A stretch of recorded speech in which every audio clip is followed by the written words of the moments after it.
Jonathan Mercer stepped out of his private jet, stretching his arms as if he owned the very air around him. London's cool breeze touched his face, but he barely noticed. He was too busy checking his expensive watch, a limited edition piece that most people could only dream of. For Jonathan, life had always been about power, money, and getting whatever he wanted. He was born into a wealthy family, raised in a world where rules didn't seem to apply to him. He never had to worry about consequences because his money could fix any problem. This trip to London was just another adventure, another place to spend his riches and impress his group of friends. They were just like him, spoiled, careless, and always looking for the next thrill. They had traveled the world, partied in the most expensive places, and spent money like it would never run out. On his first day in London, Jonathan and his friends decided to explore the city. They walked past famous landmarks, taking selfies and laughing loudly, drawing attention wherever they went.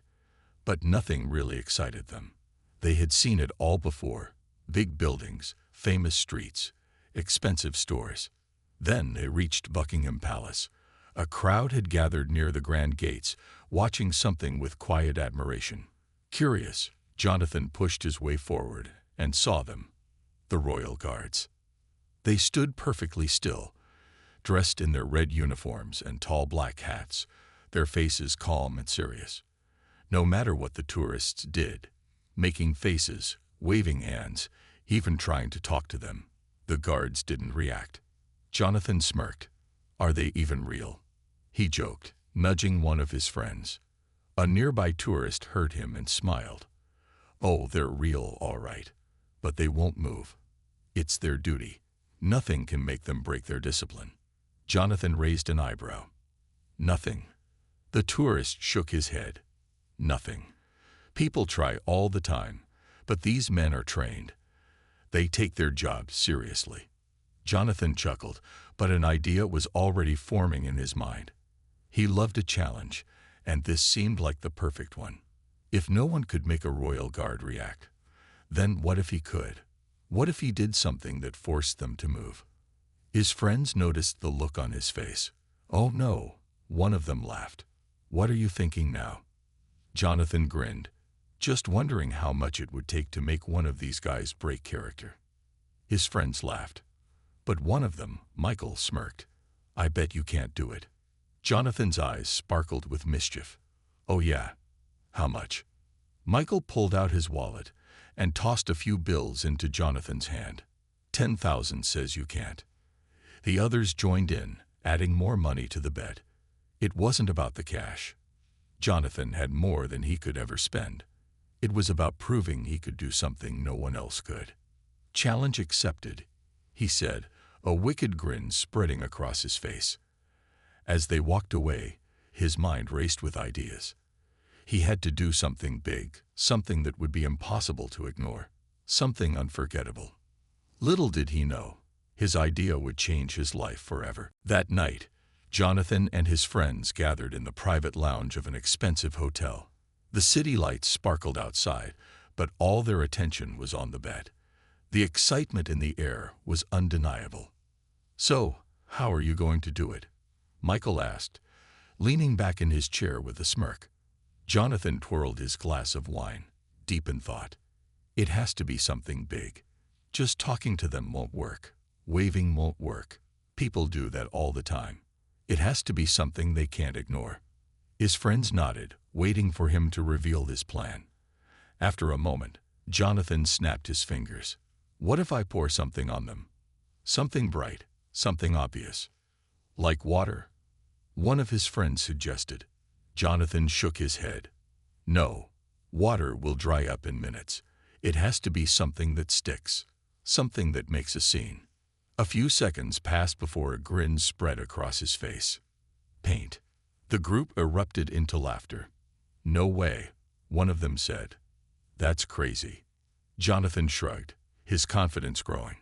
"Think about it. A royal guard, covered in red paint, standing there like a statue. It'll go viral in seconds. It'll be the best prank anyone's ever pulled on them." Michael laughed and clapped his hands. All right, if you actually do this, I'll double the bet. Jonathan's grin widened. Deal. The next morning, Jonathan walked into an art supply store and picked out a bright red bucket of paint. He paid in cash, humming to himself as if he were buying nothing more than a souvenir. His plan was simple: walk up to a guard, act normal, and then, without warning, pour the paint over his uniform. He imagined the shock, the gasps, the cameras flashing. It would be legendary. By afternoon, he and his friends were back at Buckingham Palace. The crowd was as large as ever, people gathering to admire the guards. Jonathan's heart pounded, but not from fear. He was excited. He loved moments like this, when all eyes were on him, when he was in control. He gripped the paint bucket tightly, hiding it behind his back as he stepped forward. The guard in front of him was young, his face calm, his uniform spotless. He stood perfectly still, just like the others. Jonathan hesitated for a split second. Would the guard fight back? Would security chase him? But then he remembered the bet, the cameras, the fame. He smiled to himself. This was going to be fun. Jonathan took a deep breath, feeling the weight of the paint bucket in his hands. His friends stood a few feet behind him, their phones ready to record. The crowd around Buckingham Palace was busy taking pictures of the guards, unaware of what was about to happen. The young royal guard in front of him remained still, his eyes fixed straight ahead. His red uniform was spotless, his tall black hat standing firm. He didn't blink, didn't move, just like all the other guards. Jonathan smirked. Let's see if you can ignore this. Without warning, he lifted the bucket and poured the bright red paint over the guard's shoulders. The thick liquid splashed down, staining the clean fabric in seconds. Gasps filled the air. A woman screamed. A man nearby shouted in shock. But the guard, he didn't move. The paint dripped down his uniform, soaking into the golden buttons and pooling near his boots. Still, he stood tall, his face emotionless, his hands firmly gripping his rifle. His training was stronger than Jonathan's childish act. For a moment, Jonathan expected him to react, to yell, to push him away, to break his stance. But nothing happened. The young soldier remained as still as a statue. The laughter Jonathan had expected didn't come. Instead, whispers spread through the crowd. People looked at him, not with amusement, but with disgust. A woman holding a phone spoke up, her voice sharp. "What is wrong with you?" Jonathan blinked. Wait, this isn't how it was supposed to go. His friends, who had been so eager to watch the prank, suddenly stepped back. Some of them lowered their phones. Even Michael, the one who had encouraged him the most, had an uneasy expression. Then loud footsteps approached. Security guards in black suits rushed forward, their faces set in anger. "Step back. Now," one of them ordered. Jonathan's heart pounded. This wasn't funny anymore. Before he could react, strong hands grabbed his arms. The security team pulled him away from the guard, their grip tight. "Let me go," Jonathan protested, but no one listened. One of the security officers looked at the royal guard, then at Jonathan, shaking his head. "Do you have any idea what you've done?" Jonathan wanted to brush it off, to say it was just a joke, but the way everyone was looking at him told him the truth. This wasn't just a prank. It wasn't something money could fix. And as he was dragged away from Buckingham Palace, phones recording every second, a cold realization hit him. His life was about to change forever. Jonathan struggled against the firm grip of the security officers, but it was useless. They dragged him away from the scene as the crowd stared, their eyes filled with anger and disappointment. Some people shouted at him. Others shook their heads in disgust. Cameras flashed, recording every second of his humiliation. His friends, the same ones who had cheered him on, were nowhere to be seen. They had quietly slipped away the moment things turned serious. Jonathan's heart pounded. This wasn't supposed to happen. It was just a joke, a harmless prank. Why was everyone acting like he had done something so terrible? A police car waited nearby, its lights flashing. The officers pulled him toward it, opening the door. "Get in," one of them ordered. Jonathan hesitated. "Come on, it was just a joke. No harm done." The officer gave him a hard look. "You don't understand, do you? That wasn't just any soldier. That was a royal guard. You disrespected a symbol of honor." Jonathan swallowed, suddenly feeling small. He wanted to argue, to say it wasn't a big deal, but the words wouldn't come. His hands shook as they pushed him into the car. The door slammed shut. As the car drove away, Jonathan looked out the window.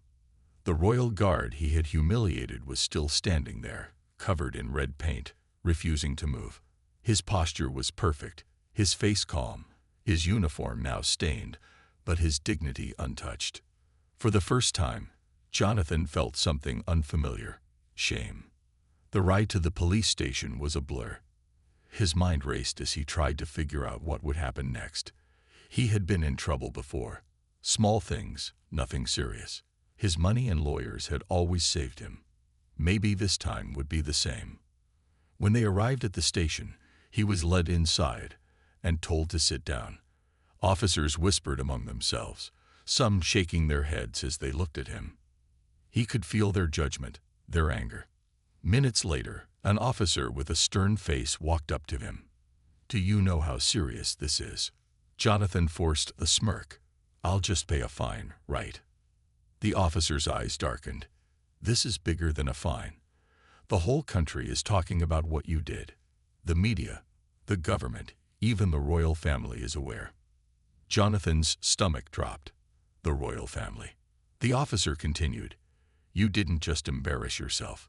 You disrespected the military, the history of this country, and the people who serve with honor. There are consequences for that." Jonathan's mouth went dry. This wasn't just a prank anymore.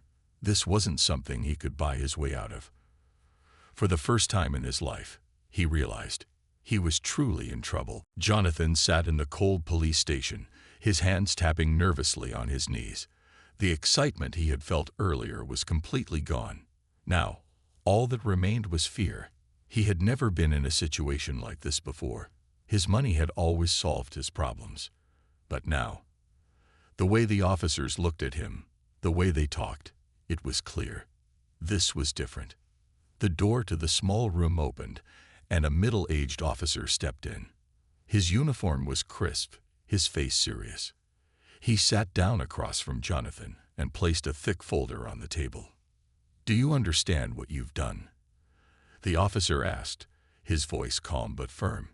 Jonathan forced a weak smile. "Look, it was just a joke. I didn't mean any harm." The officer opened the folder, pulling out a few printed photos. He placed them in front of Jonathan. They were pictures of the royal guard standing still, his red uniform now ruined with dripping paint. His face remained expressionless, but somehow the image carried a quiet strength. "This man," the officer said, tapping the photo, "is Thomas Wainwright. He has served in the Royal Guard for 3 years. He comes from a family of soldiers. His grandfather fought in the war. His father served in the army. And today, despite the humiliation you put him through, he stood his ground, proving that his honor is greater than your cruelty." Jonathan swallowed hard. He looked at the photo again.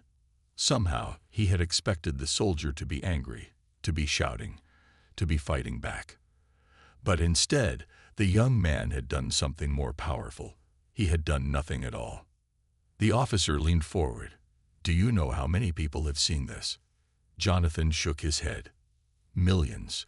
The video is everywhere. People are outraged.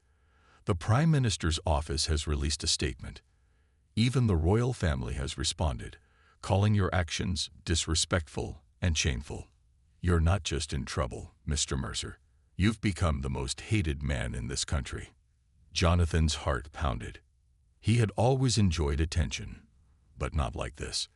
Not the kind where people wanted to see him punished. The officer sat back, folding his arms. "You're facing serious charges: public disorder, vandalism, harassment of a military officer. You could be looking at jail time." Jonathan's mouth went dry. Jail. His hands clenched into fists. Come on, there has to be another way. A fine. Community service. The officer shook his head. Your lawyers will handle that part. But let me tell you something. No amount of money will fix your reputation. You crossed a line today, and the world saw it. Jonathan looked down, his mind spinning. He had thought this was a game, a fun challenge. But now, it was clear. This wasn't just a mistake. It was the biggest mistake of his life. Jonathan sat in a holding cell, his back against the cold wall. The room was small, with a hard bench and metal bars. The air smelled of disinfectant and old concrete. He had never imagined himself in a place like this. His whole life, he had lived in luxury. Private jets, expensive hotels, VIP treatment. Now he was just another man waiting for his fate to be decided. His mind kept replaying the moment over and over. The crowd's reaction.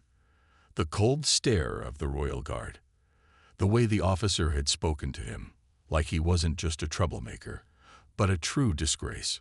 Millions of people had seen what he did, and they hated him for it. The door outside the cell opened, and footsteps echoed in the hallway. Jonathan sat up straight as his lawyer, Mr. Dawson, entered.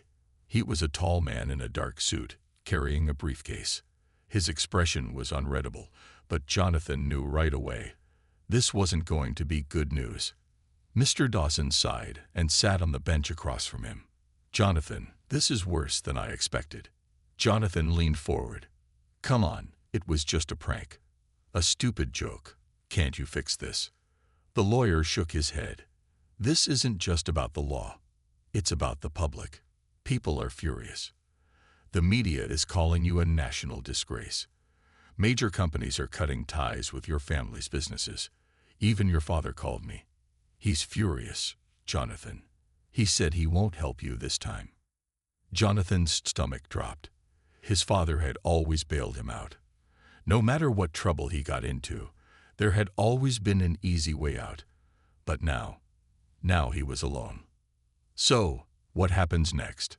Jonathan asked, his voice quieter than before. Mr. Dawson opened his briefcase and pulled out some papers.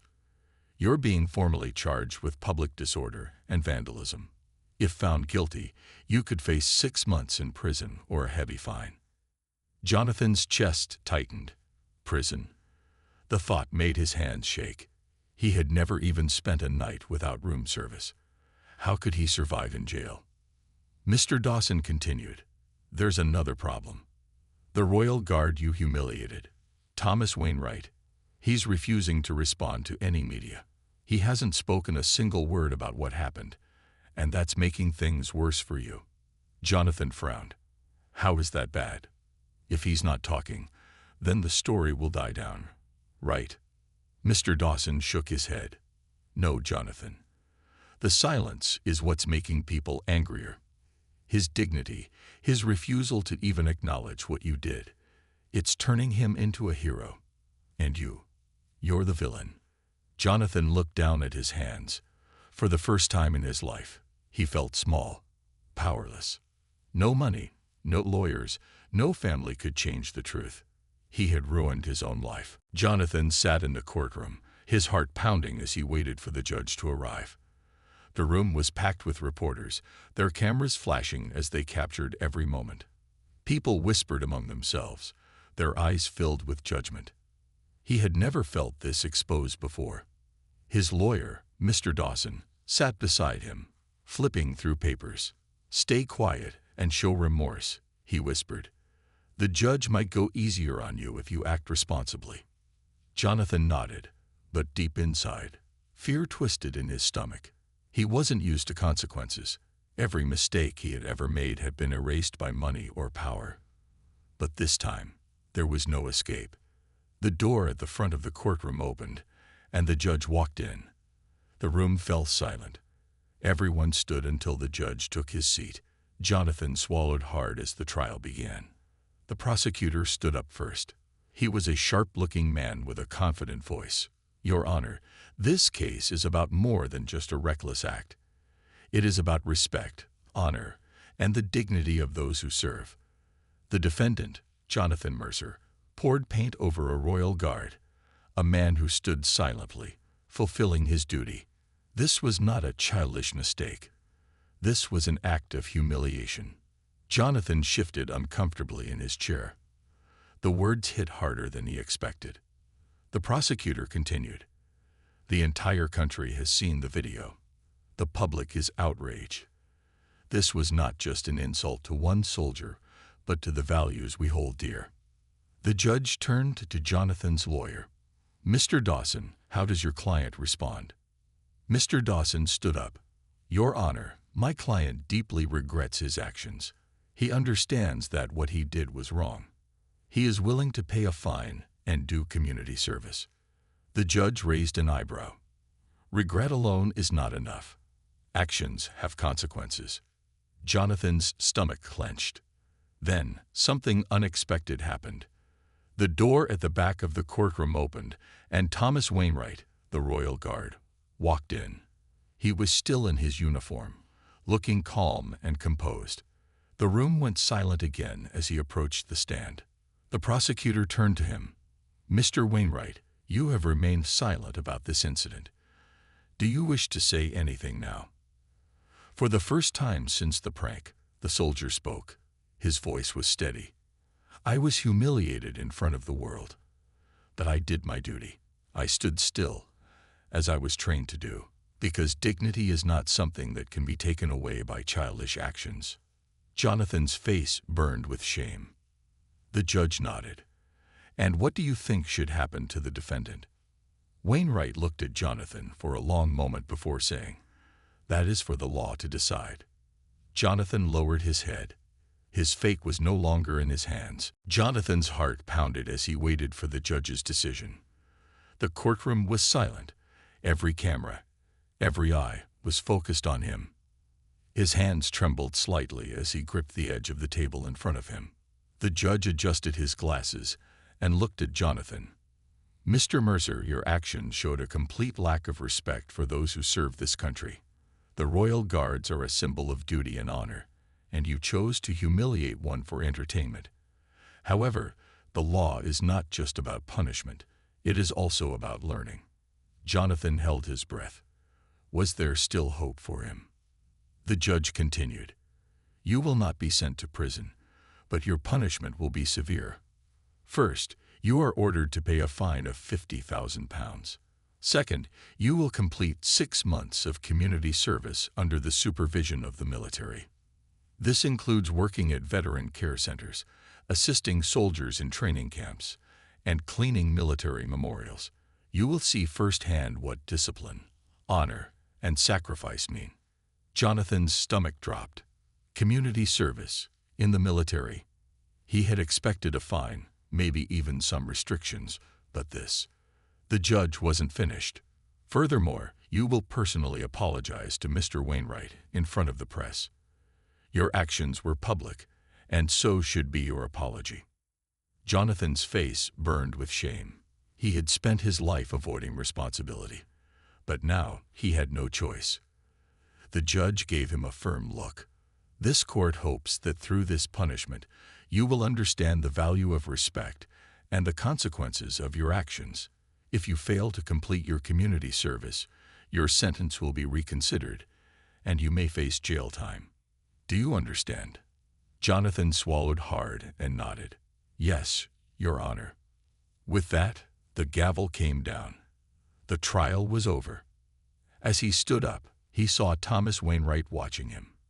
There was no anger in his eyes, just calmness, like a man who had already moved past the event. Jonathan felt something he hadn't felt before, true regret. Outside the courtroom, reporters swarmed him, asking questions, shoving microphones in his face. But for the first time, he had nothing to say. A car was waiting for him outside, ready to take him home. As he stepped in, he realized something. This wasn't over. His punishment had only just begun. Over the next few months, he would wake up early, clean floors, serve food to veterans, and work under people who had dedicated their lives to something greater than themselves. And for the first time in his life, Jonathan Mercer would learn what it truly meant to be humble.